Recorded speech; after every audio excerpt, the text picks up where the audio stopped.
The Molex TM40 terminating system is a ruggedly built yet low-cost unit designed to crimp the full range of Molex terminal styles. The TM40 is compact, maximizing bench space, and is one of the quietest terminating presses available today. Roller bearings and high-precision ball bushings assure years of maintenance-free operation. The electrically interlocked safety guard and flush-fitting full shroud meet all industry safety requirements. Let's look at the features that set the TM40 apart from conventional press and die systems. The termination tooling is modular and slips into the press quickly. All adjustments are built into the press, allowing independent adjustment of conductor crimp height, insulation crimp height, and feed stroke, with high visibility indicators allowing easy resetting when interchanging terminator kits. The TM40 press operates at a maximum cycle rate faster than most automatic wire processing machines and can be easily mounted by Molex, by the wire processing machine supplier, or field retrofitted to make the TM40 part of an automated wire termination system. To extend the cost savings of the TM40 modular tooling system to our customers presently using Molex 3BF presses, we offer our unit terminator. Once installed in the press, it will accept all TM40 terminator kits and has the same built-in adjustments as the TM40 press. The TM40 system is another example of how Molex can help you lower manufacturing costs while keeping quality high.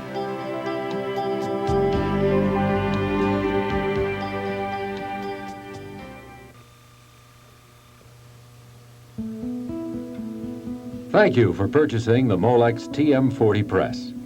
A few minutes spent watching this videotape should make assembly and adjustments quick and easy to perform. Like many machines, setup and operation of the TM40 is not really difficult once you know how. First, you need three things: a copy of the TM40 manual as a reference and to make your own notes, a quiet place to view this tape, and a hot cup of coffee. Now relax. Let's begin. The first tool you need might be in your hand.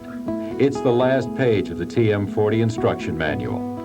This page contains punch guides to help you mount the TM40 to a bench or table. Choose a location on a flat, sturdy surface and place this guide. Now, take a center punch or a nail and establish your hole pattern. Drill holes for each mark on the guide. Correct sizes are clearly marked. Position the TM40 over these holes. You can use the bolts provided to secure it. First, hand tighten each bolt. Then, wrench tighten, but don't over tighten. You'll risk damaging the threads in the press. Next, we insert the reel holder by inserting it through the hole in the top, like this. As you rotate, you will feel the reel holder drop into place as it straddles the locking screw. Position the disc so it is even to the front of the press and tighten the locking screw with a 1/8 inch Allen wrench. Again, you may not know your own strength. Do not over tighten. Be sure the power is off and remove the die guard using a 7/32 Allen wrench.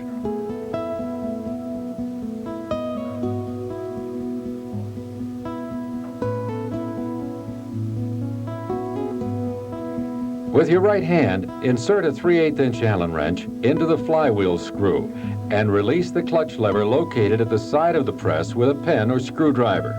Slowly rotate the wrench. If the wrench becomes difficult to turn, do not try to force the wrench. To avoid damaging the machine or your tools, contact your nearest Molex service center. However, this is unlikely, and the wrench should turn easily, and the cycle should be complete after a full revolution. Still with us? Good. Remove the terminals from the terminator.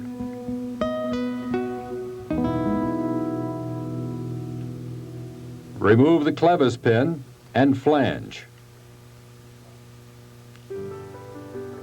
Then place the reel of terminals on the reel arm.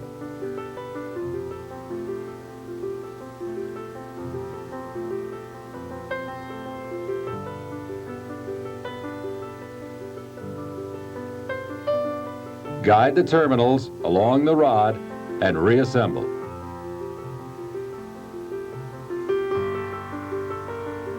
Slide the terminals through the guide and into the terminator just up to the anvil.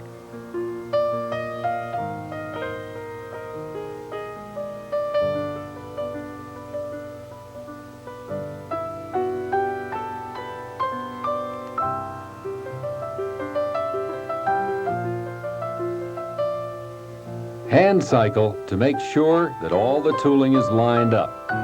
Remove the wrench.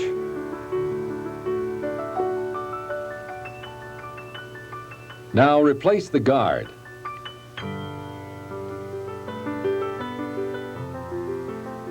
Turn power on and crimp up a wire sample to determine the starting point for that particular crimp.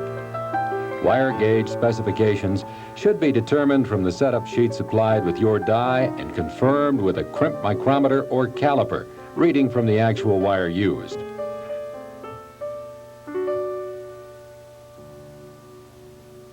Be sure the power is off and remove the die guard.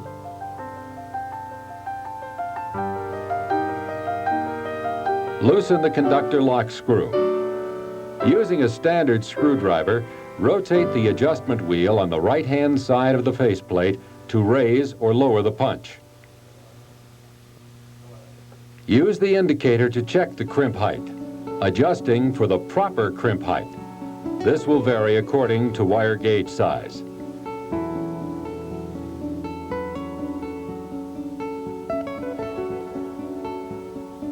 When crimp height matches specifications, you are ready to adjust the insulation height. Turn the power off and remove the guard.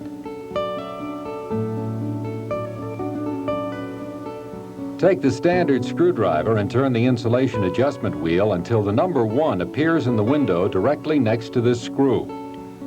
Systematically crimp, check, and adjust until the desired strain relief for your particular insulation is achieved. One of the main features of the TM40 is the ability to run many different terminal types by changing dies.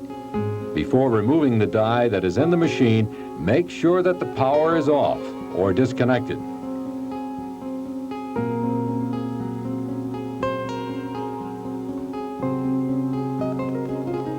Now unlock the terminator die locking pin by rotating it counterclockwise 90 degrees. Lift the feed finger and slowly pull the terminator die toward you.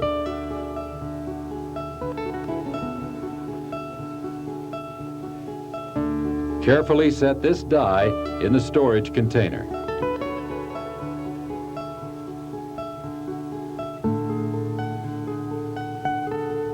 For the upper half of the die, it will be necessary to remove all tooling for that particular die from the ram of the press. Since each die has different features, this tooling will vary.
You should have an exploded view drawing, such as this one, to make sure that all parts are removed, even those that may be difficult to see.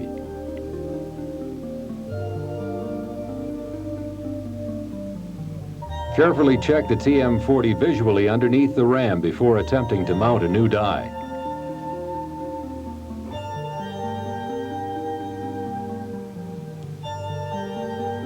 There are two basic die types that you will typically use on the TM40. The first type is called a striker cutoff die.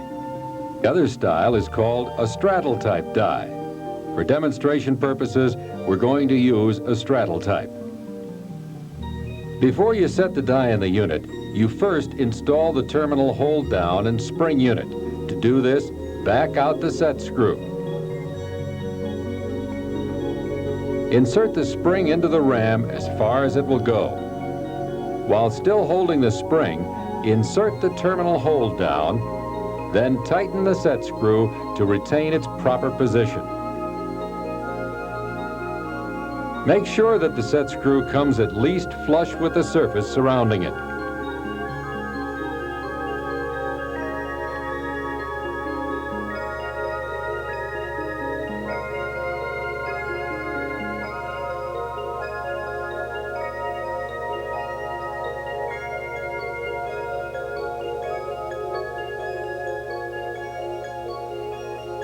Now insert the cutoff punch between the two protruding dowel pins. This is retained by two 832 cap screws. Lightly tighten only at this time.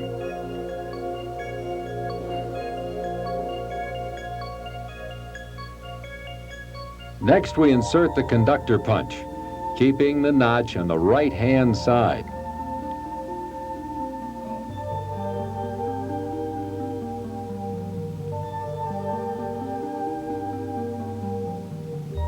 Then we insert the insulation punch, which fits over the conductor punch.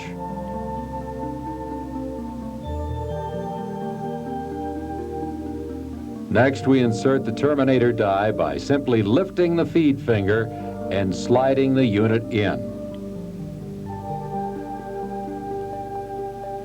It may help to shift the die slightly to trigger the spring. The spring-loaded die pin will lock when the die reaches its proper position. Slide the terminals through the guide and into the terminator just up to the anvil. It's important to note that some versions of the bolster use removable locating plates that simplify this operation.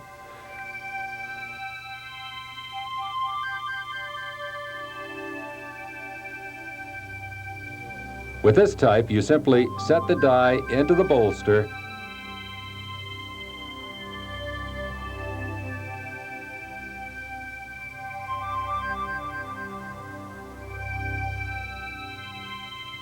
and then set the locking plate and tighten the cap screw.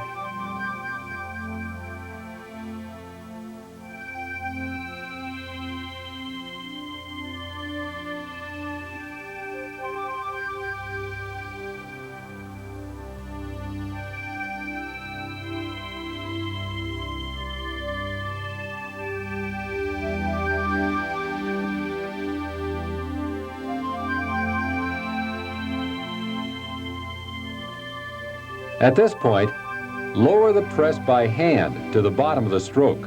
While in this position, you may now wrench tighten the two cap screws on the cutoff punch.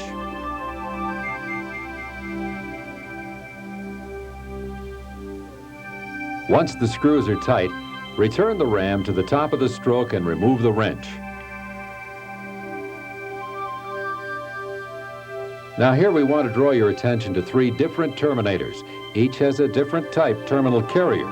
This becomes important when you set up the feed stroke and pickup points for your particular terminal style. For instance, here are the suggested pickup points on a center carrier strip, a single carrier strip, and a dual carrier strip. Let's watch a setup for a center carrier strip. The feed pickup points should be checked and adjusted every time you change terminal types. Again, make sure that power is off. Using an Allen wrench, we loosen the pickup point lock screw.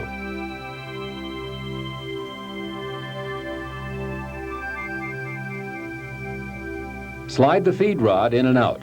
Be careful. move in small increments.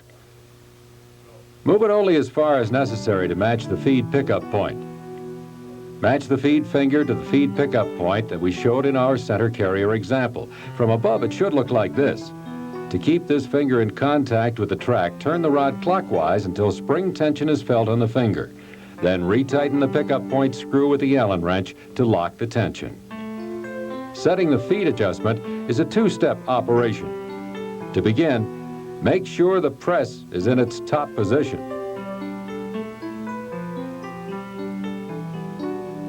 Locate the feed adjusting wheel and lock.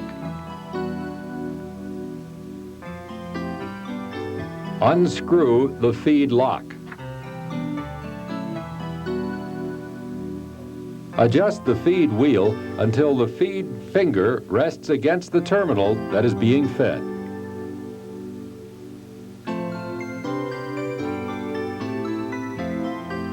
From above the track, it should look like this. Now tighten the set screw. Slowly hand cycle the press. Watch the feed finger as the ram lowers. At the bottom of the stroke, the feed finger should lie between the first and second terminals away from the terminal being fed. To fine-tune this, use the back feed adjusting screw. The lock nut should first be loosened with a wrench. Then adjust.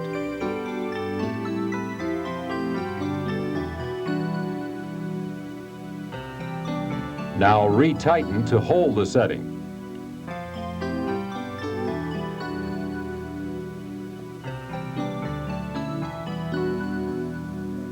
You can now cycle the press to the top of the stroke. Check to see that the next terminal lines up in the proper crimp position, exactly like this, on the crimp anvils. Now remove the wrench that you've been using to hand cycle the machine with. Replace the safety guard back on the TM40. Having successfully completed this die change, you can congratulate yourself. You are now ready to fine-tune the TM40. Make one crimp. Check to see if it meets all critical dimensions.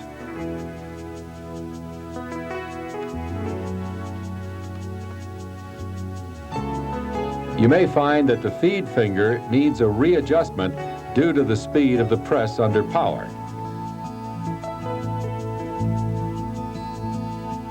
This can be compensated for by removing the guard and fine-tuning the feed adjustment wheel. Shortening the forward stroke by turning the wheel to the right slightly should be enough. Replace the guard and perform another crimp under power. Check visually the quality of the crimp, as well as the feeding of the terminal. You should now be able to run at production level.